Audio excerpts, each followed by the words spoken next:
seorang anak manusia dari dilahirkan sampai sekolah dan akhirnya sarjana, hidup di kota Makassar, bergaulnya di kota Makassar, hidup sehari-harinya di kota yang ramai ini.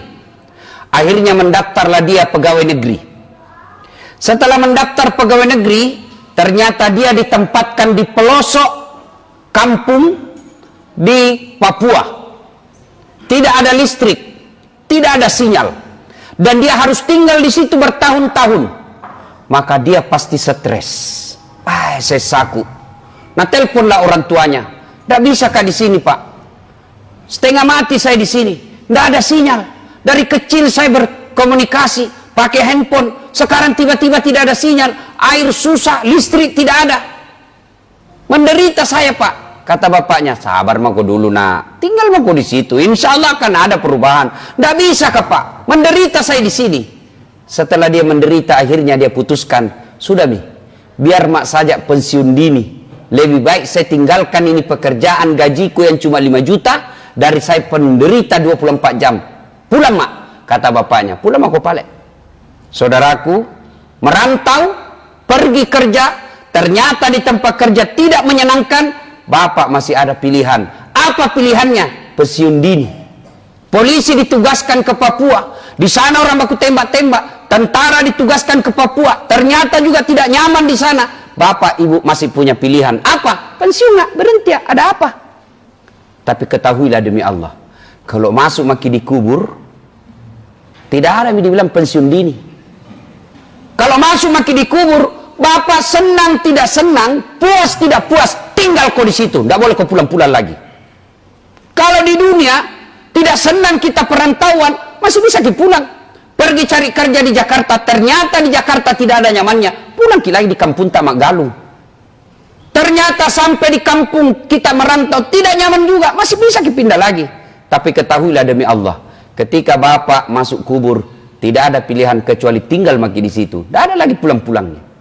Dan pada saat masuk di kubur, Nabi menjelaskan, ada beberapa orang yang menyesal setelah tiba di kubur. Nah, sesa alena, magai nasabari. Maka dia Nabi tak menyesal mereka sebab apa? Satu, enggan bersedekah. Selama hidupnya, dari pagi sampai pagi lagi, lembur cari nafkah. Bahkan dia tinggalkan sholatnya, dia tinggalkan keluarganya, menghalalkan segala cara. Dia dapat itu harta, bisa bikin rumah yang mewah, punya mobil yang bagus, punya tabungan deposito yang banyak. Tapi ketika dia meninggal, tidak punya sedekah. Rumahmu, depositomu, mobilmu, bukan kau yang punya. Apa yang kau bawa? Hanya selembar kain kafan. Kaos kaki dilarang, cincin tidak boleh, baju tidak boleh, kain kafan, kain yang paling murah. Biar Bapak pejabat tinggi, biar Bapak kaya, tidak bisa kasih tahu kain kafannya sutra. Tidak, kain yang paling murah. Selama kita hidup, parfum yang kita pakai berjuta-juta harganya. Tapi begitu Bapak mati, apa parfum dipakai? Kapur barus. Maka menyesallah ketika masuk di kubur, karena dia tidak bersedekah. Kenapa? Sedekah ini yang membuat kita menyesal. Sebab puasa, haji, zakat, sholat, hanya kita nikmati ketika kita lakukan saat di dunia. Ketika Bapak sholat, puasa, haji, didapat pahalanya ketika kita di dunia. Tapi yang namanya sedekah, namoni mati nih, biar kita sudah jadi jasad, tinggal tulang belulang, tapi masjid yang kita bangun, sekolah yang kita bangun, pesantren yang kita ikut bangun, selama pesantren, masjid, sekolah itu dimanfaatkan, selama itu kiriman pahala datang kepada kita, meskipun kita sudah dikubur. Ini disebut amal jariah. Maka ini masjid belum rampung. Bapak-bapak, sedekah. Saya tidak bisa sedekah uang Ustadz, sedekah dengan otak. Pikir bagaimana supaya bisa maju ini jamaahnya. Saya tidak punya otak Ustadz, tapi saya punya tenaga. Pakai tenagamu menolong agama Allah. Jadi kau security, jagai sandalnya orang. Itu sedekahmu. Saya tentara polisi, gunakan tentara polisi untuk memajukan agama Allah, menolong agama Allah. Saya bukan tentara, Ustaz. Tidak tahu nggak pintar, tidak tahu uangku. Apa partisipasiku? Jangan kau banyak bicara. Diam kau saja. Gak ada tahu itu orang, tidak pernah menyumbang, tidak pernah datang berjamaah, tidak pernah berikut rapat, ngeritik terus panitia dari pangkak-pangkak, dari balai-balai, menyerang terus panitia pembangunan masjid. Maka bawa no, itulah pembangun, itulah partisipasimu. Maka orang yang tidak bersedekah ketika dia hidup, dia akan menyesal di akhirat kelak. Bapak-bapak, ini yang rumah tak ada di sini, begitu meninggal siapa punya? Ahli waris. Ya bagus kalau rumah tak dipakai pengajian. Tapi kalau nak pakai mesum anak tak, nak bawa mi ceweknya sama siswa, kos-kosan mi, nak pakai berzina rumah tak, kate menderita di kubur. Maka sebelum segalanya terjadi, penyesalan itu sedekahlah. Golongan kedua yang menyesal di akhirat kelak, di kuburnya kelak, kata Nabi, adalah mereka yang mendengar panggilan azan lalu dia tidak datang. Termasuk yang selalu terlambat. Itu menyesal kau nanti ketika di akhirat. Kau datang memang sholat Jumat, tapi azan pi orang kau sampai. Itu pun kau merokok dulu di depan. Jangan kau dulu masuk. Cari carama, sallu carama. Sambayang pi kama pi baru masuk. Menyesal kau nanti di kubur. Dengar ini yang selalu terlambat sholat Jumat. Dengar Pak ya. Tanda-tandai mukanya. Dan itu terung itu. Itu kemarin yang terlambat. Itu juga minggu lalu. Itu lagi yang terlambat ini. Mau masuk surga. Nenekmu patah.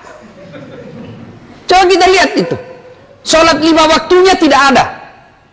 Sholat 5 waktu tidak ada. Jumat saja dia mengaku Islam. Itu pun paling terlambat datang, paling cepat pulang. Dan Jumat-Jumat begitu. Mau masuk surga. Coba kita lihat ini. Yang selalu terlambat, dengar baik-baik. Sah sholat Jumat tak? Sah. Tapi tidak ada di buku absen. Ketika hatib sudah Assalamualaikum warahmatullahi wabarakatuh, bukunya malaikat daftar hadirnya ditutup. Yang datang sudah tidak dicatat namanya. Di akhirat kelak Anda akan menyesal. Mana namaku di buku absen? Ada kok memang, tapi terlambat kok. Dan Jumat-Jumat Bapak lakukan. Sudah dikasih tahu begini, tidak ada perubahan. Nah bilang orang Bugis, wita topi na witai. Kucini tompi na kucini ki, eja pina doang. Tapi katte. Itu yang nasindir Allah dalam Al-Quran. Wa dhawa'un alaihim a'anzartahum am lam tunsirhum la yu'minun. Kau sampaikan ayat Allah atau tidak, kau ceramai atau tidak, mereka tidak akan berubah. Kasar hatinya, mati hatinya. Kata bahasa hadis, kaswatul qalbi, maka doati. Mudah-mudahan Jumat depan tidak mikir begitu. Coba kita dibilang wali kota ki, barangkali banyak mau ditandatangan di kantor. Banyak orang datang pelayanan publik. Tapi kata pengangguran jah. Terlambat lagi datang sholat. Apa modal tak nanti menghadap kepada Allah? Maka akan di akhirat nanti dikubur. Bapak menyesal. Kenapa kasihan saya selalu terlambat? Hayya 'alas salat. Mari menunaikan sholat. Nabi bilang temannya, pergi masjid. Apa Nabi bilang? Malas kak deh. Kenapa? Itu imam di situ selalu duduk sambayang. Itu dia cari pembenaran bagaimana supaya dia tidak datang ke masjid. Anda akan menyesal nanti ketika masuk dalam kubur. Dan pada saat menyesal itu tidak ada lagi, tidak boleh aku lagi kembali. Beda kalau kita pergi ke kampung. Wah, menyesal saya tidak bawa laptop. Masih bisa dikirim panter. Tapi ketika masuk di kubur tidak ada lagi. Yang ketiga kata Nabi, orang yang menyesal nanti di akhirat adalah orang yang memutuskan tali silaturahim. Itu nasi salah-salah. Orang yang suka bertengkar. Selesai mi kampret sama cebong. Tinggalkan itu. Sudah mi dilantik presiden. Prabowo sudah jadi menteri. Kate masih bertengkar cebong kampret. Ini dekat lagi kita. Desember nanti ini ada lagi pilih wali Makassar. Silakan berbeda pilihan, tapi jangan bertengkar gara-gara beda pilihan. Kita berpecah belah, termasuk di antara kita. Masjid kadang-kala berpecah belah. Gara-gara apa? Gara-gara beda mazhab. Zaman saya kecil kalau orang berbeda mazhab tidak bertengkar, tidak ribut di medsos. Kita salat subuh, Allahu Akbar. Ternyata di samping tidak kunut, tidak diprotes itu. Langsung jadi saja Allah, tidak kunut di samping Muhammadiyah. Itu saja dibilang dulu. Sekarang baku maki kita di medsos. Seolah-olah kita beda nabi. Sama kiblat tak, sama akidah tak, sama dua kalimat syahadat tak. Masa gara-gara beda mazhab, beda sudut pandang, kita saling memaki, bahkan akhirnya tidak mau datang ke masjid karena dia tidak setuju dengan pendapat ustadz yang ada di masjid itu. Orang yang memutuskan silaturahim di akhirat kelak akan menyesal. Dan sebelum itu segalanya terjadi, maka penuhi sekarang ini. Kalau bapak yang tadinya malas bersedekah, pulang ke sholat Jumat ini, sedekahlah. Yang selama ini masih selalu terlambat sholat Jumat, minggu depan kita lakukan. Datang lebih awal, selesai sholat Jumat, jangkit juga langsung pulang. Dia mungkin nanti itu yang paling terlambat datang, dia juga itu cepat pulang nanti. Lihat begini ya. Tanda-tanda beda, itu paling terlambat datang, begitu assalamualaikum langsung lompat. Dia tonji itu. Dan dia lagi minggu depan. Nah, apa susahnya Pak? Kita semua punya masalah. Ketika ada masalah seperti ini, selesai salat Jumat, tinggal 5 menit. Mengadu kepada Allah. Minta pertolongan kepada Allah. Ya Allah, capek mak, kasihan. 3 tahun mak ini jadi sarjana, tidak punya kerja.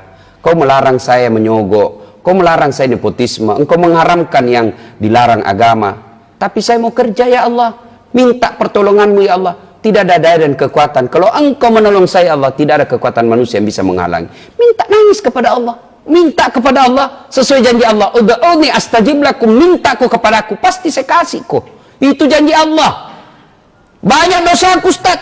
Apa Allah mendengar saya? Banyak dosa tak, ampunan Allah jauh lebih banyak. Apa Allah tidak mendengar doa orang berdosa? Tidak. Kalau Allah tidak mendengar orang yang berdosa, maka tidak ada nih doa dikabulkan di dunia. Kenapa? Tanjak-tanjak penuh dosa aja semua ini. Lalu orang yang baik itu bukan orang yang tidak punya dosa. Orang yang baik, dia sadar salah, lalu dia tobat, dan dia tidak ulang, lalu dia ganti kebaikan. Itulah orang baik. Kita baru tahu bahwa orang yang terlambat sholat Jumat tidak masuk daftar. Tobat sebentar. Ya Allah, ampuni saya ya Allah. Ya Allah, bimbing saya agar saya tidak ulang lagi Jumat depan. Karena tanpa hidayah dari Allah biasanya kita ulang. Maka kita diajarkan doa dalam Al-Baqarah akhir-akhir, Rabbana la tuzigh qulubana ba'da idh hadaitana wa hab lana min ladunka rahmah. Ya Allah, jangan kau palingkan hati hamba setelah engkau berikan hidayah dalam diri hamba. Dan kalau kita merasa ada musuh tak di sini komplek, sudah segeralah datang minta maaf. Maafkan saya Pak, saya hilaf, saya adik, saya emosi. Maafkan saya. Sudah minta maaf Ustaz, dia tidak maafkan saya, bukan urusan tak. Yang penting minta maaf Ki. Selama masih bilang Ki, saya kakak, saya dosennya, saya senior, saya pejabat, saya orang kaya, masa saya minta maaf sama dia? Itu setan yang bisik kita seperti itu. Innallaha yuhibbut tawwabina. Allah mencintai bukan yang profesor, bukan yang kaya, bukan yang tinggi jabatannya. Allah mencintai orang-orang yang bertakwa. Dan ciri-ciri orang yang bertakwa adalah saling maaf, memaafkan. Semoga ada manfaat, lebih dan kurangnya mohon dimaafkan. Nun wal kalam yamsturun billahi fi sabilil haq. Barakallahu li wa lakum wa izza'il mu'minin innahu huwal ghafurur rahim.